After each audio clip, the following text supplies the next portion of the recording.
सभी का स्वागत है मेरे चैनल में। मैं अभिषेक और आप हमारे साथ बने रहिए अभिषेक बघेल स्टडी चैनल में।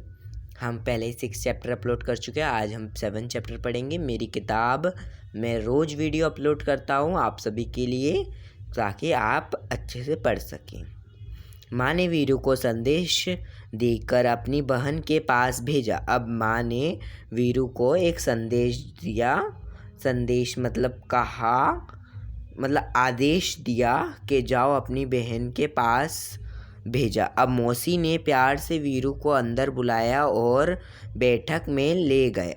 अब मौसी ने वीरू को प्यार से बुलाया और बैठक में ले गए। बैठक मतलब जिसमें मतलब सोफ़ा ये वगैरह ये सब रखते हैं, उसको बैठक रूम कहते हैं। मतलब बैठक में कदम रखते ही वीरू अचरज से ठिठक गई। उसने सोचा, बाप रे, इतनी सारी किताब। अब ये वीरू यही है। अब ये सोचती है, ये जब अचकच में मतलब जाती है तो ये बहुत ठिठक जाती है कि बाप रे बाप, इतनी सारी किताब। जो आपको दिखी रही हुई ये किताब, ये लाइब्रेरी जैसी रखी हुई है।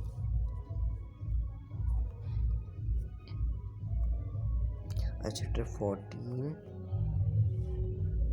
वहाँ नीचे से ऊपर तक किताब से भरे खाने वाली 2 लंबी दीवारें थी।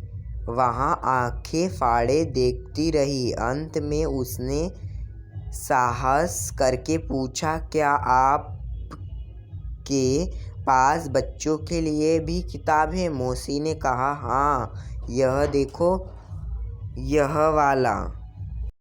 सॉरी, आपको ये गाने की आवाज़ सुनाई दे रही होगी, पर मैं चाहूँगा मैं तेज़ बोलने की कोशिश करूँगा ताकि आपको समझ में आ जाए। अब वो वीरू जो रहती है लड़की, वो सोचती, बाप रे बाप, ये दोनों इतनी बड़ी बड़ी दीवारों पे किताब ही किताब। अंत में उसने साहस करके आखिर में उसने हिम्मत जुटाकर कहा कि आपके पास कोई बच्चों के लिए किताब है? मौसी ने कहा, हाँ, यह वाला खाना और यह वाला। वीरू ने हैरानी से कहा, इतनी ढेर सारी किताबें? मेरे पास तो इतनी किताबें नहीं हैं। मौसी ने कहा, यदि तुम चाहो तो मैं पढ़ने के लिए तुम्हें कुछ किताबें दे सकती हूँ। अब वीरू ने फिर हैरानी से कहा कि इतनी सारी किताबें तो मेरे पास भी नहीं है। अब मौसी कहती हैं कि यदि तुम चाहो तो तुम्हें पढ़ने के लिए मैं किताबें दे सकती हूँ। तुम्हें किस तरह की किताबें सबसे अधिक पसंद है? मौसी कहती है कि तुम्हें कौन सी किताबें अच्छी लगती हैं? वीरू ने धीरे से कहा, मुझे मालूम नहीं।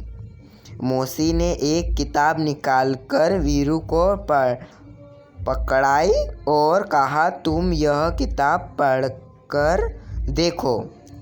अब वीरू घबरा कर पीछे हटी और बोली, बाप रे, यह तो बहुत मोटी है। मौसी ने सुझाव दिया, अच्छा, तो फिर शायद यह वाली ठीक रहेगी। अब मौसी ने उसको किताब दी। अब वो कहती है कि बाप रे, ये तो इतनी मोटी है।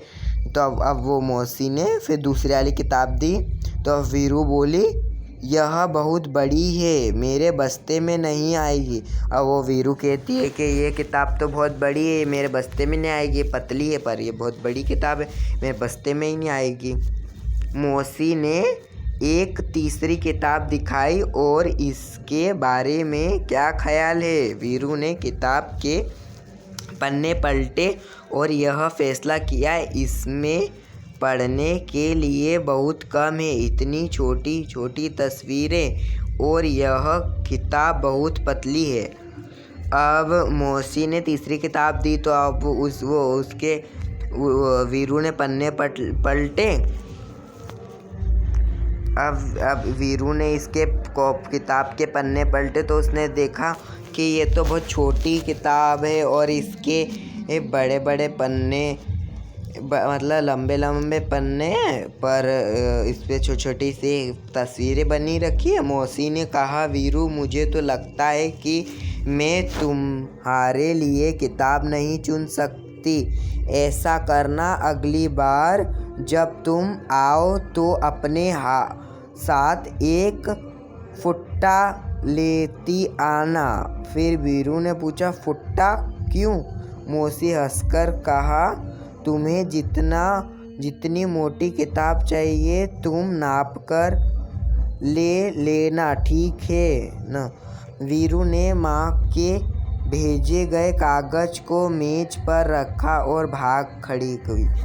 अब वीरू जो थी, मैं पूरा पेज समझा देता हूँ आपको। अब तीसरी किताब जब उन्होंने दी तो अब वो कह रही थी कि इसके तो अब इसमें तो बहुत मतलब छोटी छोटी तस्वीर बनी हुई है। अब वो कहती है कि मैं तो तुम्हारे लिए किताब ही नहीं चुन सकती हूँ। ऐसा करो कि अगली बार जब आओगी तो तुम फुट्टा ले आना। फुट्टा मतलब मेजरिंग का एक वो रहता है स्केल, तो तुम उसको मतलब नाप लेना कि ये हाँ ये सही है, तो तुम वो ले जाना। अब वीरू ने माँ के जो कागज़ थे वो मेज पे रख के भाग गई। बच्चों, इससे मैं आपको एक सुझाव देता हूँ, किताब भले कितनी भी मोटी हो चाहे कितनी पतली हो, आपको पढ़ने से उसको मतलब है, आपको उसका ज्ञान प्राप्त करना है, ना ही मोटी है तो क्या हुआ थोड़ी ये आपको थोड़ा टाइम लगे पढ़ने में, पर उसको तो पढ़ना ही पड़ेगा ना, ठीक है। Thank you for watching. Please subscribe my channel and like and comment.